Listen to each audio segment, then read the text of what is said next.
let's visit Disneyland once more, but this time with the Modern Family crew.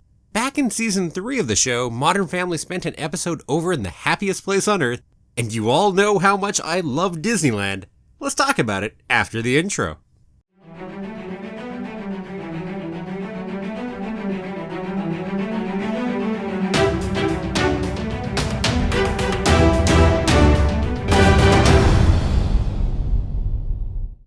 Well, hello there. My name's Jeremy and welcome back to Freeform Disney, where I talk about all aspects of Disney, from the animated movies to the theme parks to Star Wars, Marvel, and Pixar, and the TV shows, and everything else in between. And that is why it's Freeform. And keep coming back every day for new daily content.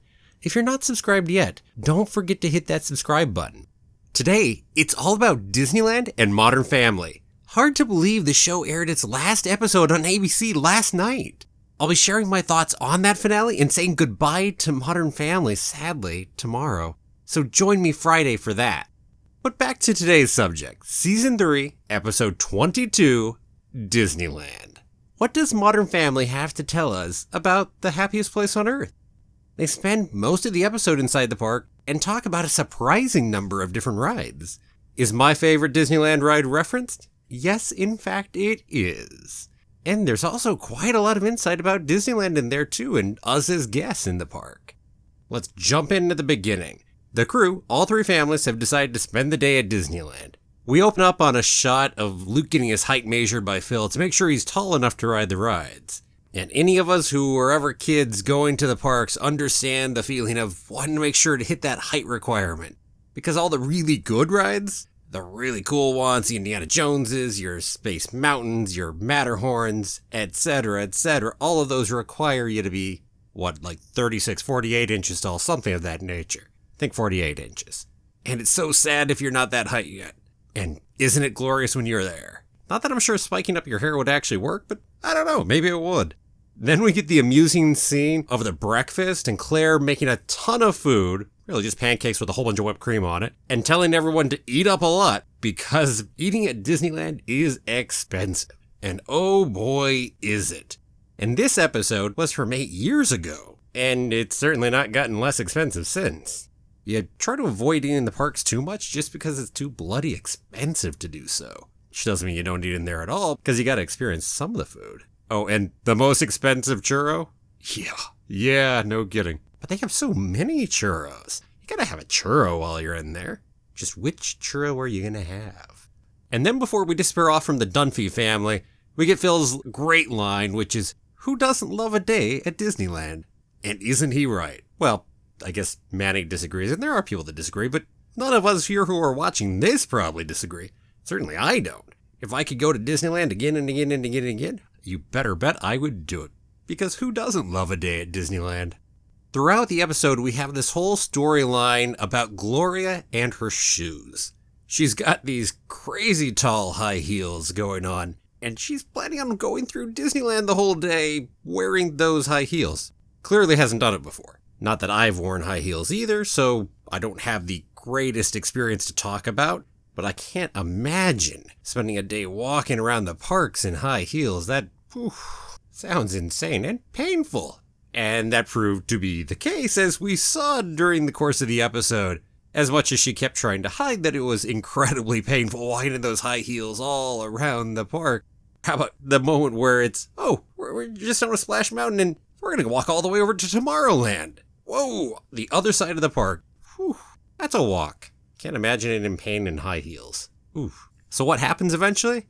Well, Jay goes over to the Bippity Boppity Boutique and gets her some nice mini plush shoes. And she's all like, I can't go out in public in these. To which I'm like, but you're in Disneyland. Of course you can go out in public here. No one's going to look at you super weird for wearing plush shoes in Disneyland. And trust me, gotta be worth it. The last time we went to Disneyland, we definitely had some fun with the feet too. You get a lot of walking in while you're there. We were going between Disneyland and California Adventure as well, all day. We don't go ahead and stop or do just a partial day when we're down there on a vacation. It's park open to park closed, you better bet, and take as much advantage of that park as we can get. But definitely, as the second day wore on, those feet were starting to get a little bit sore. And, well, we went and bought some new insoles. and just wish we had done that sooner, because the insoles we had in our shoes to start with just were not good enough to put up with what we were going through. Free tip to anyone going to Disney, get some good insoles in your shoes. It makes a difference. And I would probably recommend not wearing high heels. Okay, let's move on in the show. I'm going to skip kind of past the Mickey ears that Manny wears, but you got to have some Mickey ears, it's fun. Then they're standing in front of the Mickey Flowers piece right at the entrance. And I'm just watching that scene going, wow, if a normal group of people did that, you'd have so many people ticked off at you. Happiest place on earth or not, because that is such a prime photo spot and you were just standing around chatting, doing nothing to do with the actual spot. I don't know if that is the main photo spot in Disneyland. Gotta be one of them. I imagine the castle probably takes number 1, but that's probably number 2. During the episode, Manny is stuck on his phone throughout the whole episode, kind of showing us our business person who just can't let it go and can't get into really enjoying being in the park. And yeah, I'm sure there are those people, and luckily I don't run into too many of them while in the park because it just knocks you out of the magical mood yourself. To be honest, it's actually part of my own problem with the digitalization and all of our apps that we're now having for the Disney parks, just because I don't want to do anything to pull myself out of being in that mode. I don't check my news feeds or anything else while I'm in the parks, because I'm there to escape everything else and just be at Disneyland or just be at Disney World. And so I can't imagine being that kind of a business person and being stuck on a phone all day inside Disneyland or Disney World. It just would so not be me. Oh, quick little note that I noticed in there. It's never talked about, but Cam is wearing a lanyard full of pins. I don't know if he gets into the pin trading too, or if it's just more of a bling thing and liking everyone to see all the pins he's wearing. But it's a neat little touch right there. Oh, and then there's the whole kids on leashes thing. Or as Cam would say, a child safety tether. Not that I have any kids, but I have never gotten behind the whole kids on leashes thing. Always looks really odd to me. Although the show makes an argument for it in terms of having Lily be such a runner like that. Whew. Yup. Okay, how about the piece at Indiana Jones? After Luke finds out he makes the height, big celebration. Then they're all like, oh, this is going to be so awesome. And they run forward and get to the wait line, a 45-minute wait. And they're all, oh, in 45 minutes, this is going to be so awesome. I'm sure we're all aware of that kind of thought going through the parks. And hey, at least that was only a 45-minute wait. Could have been a lot worse. Oof. I've never stood in a 3-hour line. I avoid them. Any of those really popular rides, it's called early in the morning or late at night. But I'm not going to go stand over for the Cars ride for 3+ hours. Just not worth it to me to stand in a 3-hour line. Here's an interesting one. They're over at the Rivers of America, and they all gather and talk about what ride they're going to do next. And then there's just this moment. Gloria goes ahead and points over there and says, oh, Jungle Cruise is right over there. She's wanting to do it also because her feet are hurting, and you assume it's close by. Well, here's the thing. That's not that close. In fact, you can't even see Jungle Cruise from there. It is way, way back there. You have to go through New Orleans Square, past the treehouse, past Indiana Jones, and then you get to Jungle Cruise. Now here's what's worse. There are 2 rides that are way closer. Pirates of the Caribbean is the obvious, Haunted Mansion's the other, and they usually have much better lines than Jungle Cruise does when Disneyland starts getting busy. Okay, the show references both Pirates and Haunted Mansion in other ways at other times. So we probably don't want to double dip, so we want to mention a new ride. And who doesn't love Jungle Cruise? Oh, there's one other spot that did catch me off guard. I'll mention it now. It's Gloria and Manny after they get off of Splash Mountain. Jay is coming from where the exit should be, and they weren't? How they set up the shot, I think they must have done it to go ahead and get Splash Mountain kind of in the background for the shot, but it's really where the entrance is when the line needs to actually be long for Splash Mountain. Just a funny little thing right there. So hey, any of you who don't know Disneyland that well, you now know 2 interesting little trivia pieces for you. Okay, couple other things in here. The giant turkey leg Luke has. As long as you're not a vegetarian or a vegan, you gotta have a turkey leg sometime. It's just one of those Disneyland things. And they are huge. On the same note, we referenced the corn dogs. They're famous corn dogs. Gotta have one of those sometime too. Same idea. I would hate to have the motion sickness that Phil gets. I love my roller coasters too much. King of the roller coasters, as Phil would say. Luckily, it turns out for Phil it was just a case of flu, not age, so thank goodness, lucky for him. But I'd hate not to be able to enjoy the rides as much because of that kind of problem. Oh, then we see Dylan in the Dapper Dans, and they're riding the bicycle through. By the way, I did a video on the Dapper Dans recently. You can go check that out if you're curious.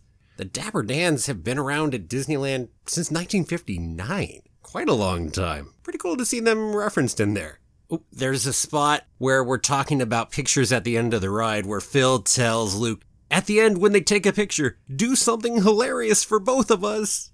Too much fun to do that one, especially if you do the rides a lot. You gotta start doing something different, mix it up, have some fun with the pictures. Certainly do when I go to the parks. Well, then we have a crazy moment where Dylan, clearly is a Dapper Dan earlier, borrows a costume and then goes back out into the park and then is talking to Haley while on the stage. First off, I don't think you just get to go borrow a costume. That would probably get him fired right off the bat for that, let alone everything else that happens afterward. Just, whoa. Hello. It also makes an interesting comment about where the faces are for the actual cast members inside those costumes, which, yes, are not necessarily where those heads are. Definitely true. But you don't want to think about that while you're in the park. After all, it's not fun to go meet Tigger if you're thinking about the person inside the costume. Mr. T.I.Double-Gutter, or whichever other character you really love. What about all those rides that they mention in the park? They go through quite a number of them, actually. We have the Indiana Jones Adventure, because Phil and Luke go on it. We have the Haunted Mansion, which Alex and Ethan were going to go on. There's the Jungle Cruise that Gloria references. It's a Small World is referenced by Jay as a joke to Claire about running into Dylan. There's the Matterhorn, because Luke is asking if Jay and Phil want to go. Then there's Splash Mountain, because Gloria and Manny just rode it. We have Big Thunder Mountain Railroad. Phil and Luke are going around on that one, and you see Phil just starting to really not do so hot on there. Then there's Space Mountain, which Phil sends Luke off to by himself. And then we have Dumbo the Flying Elephant, which Manny and Gloria ride. And I did say that my favorite ride in Disneyland is on that list.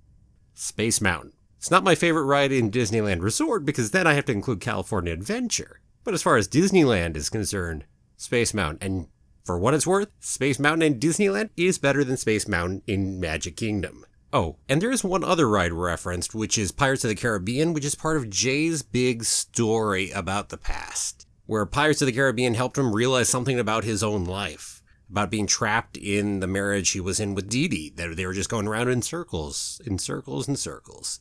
And then later at the end, we get the other half of the touching moment of that story, because the Abraham Lincoln, the great moments with Lincoln, helps give him an idea of what he wants to do with his life. Somehow in listening to that, it touched him. And that's really interesting. It's a comment about art. It's a comment about the parks or anything else and how we can be affected by pieces of art.